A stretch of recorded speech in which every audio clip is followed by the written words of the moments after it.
నమస్కారం అండి. అందరు బాగున్నారా? ఇప్పుడే మీ డిఎస్పీ గారు చెప్పినట్టు సమస్యాత్మకమైన పోలింగ్ కేంద్రాలు ఎక్కడున్నాయో అవన్నీ చూస్తూ మీ చర్లగుడిపాడు కూడా రావడం జరిగింది. ఇక్కడ మీ పోలింగ్ స్టేషన్లు చూపించారు. పోలింగ్ స్టేషన్లో ఇబ్బంది ఏం లేదు. ఇంకొక పోలింగ్ స్టేషన్ ఇక్కడ నుంచి దగ్గరగా ఉన్న దానిలో కొంచెం కంచె వేయాల్సిన అవసరం ఉంది. చూసి చెప్పాము, వేస్తారు అక్కడ కంచె. కెమెరాలు 2 చోట్ల పెట్టించారు. ఎలక్షన్ కమిషన్ వాళ్ళు పెట్టించారు, పోలీస్ వాళ్ళు కూడా పెట్టించారు.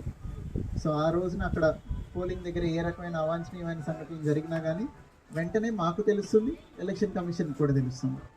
సో మీరెవరూ భయపడాల్సిన అవసరం లేదు. మా రిక్వెస్ట్ ఏంటంటే,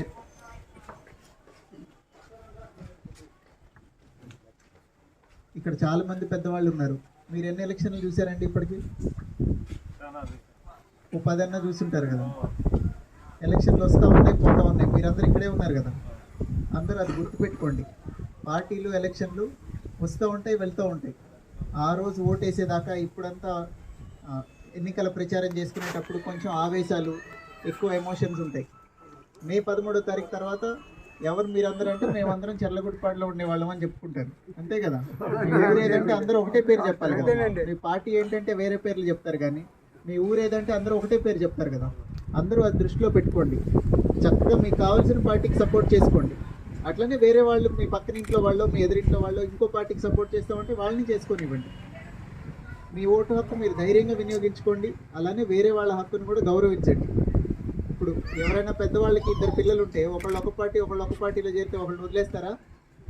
వదిలేరు కదా. సో అదే దృష్టిలో ఉండండి. ఎవరి ఇష్టం వాళ్ళది.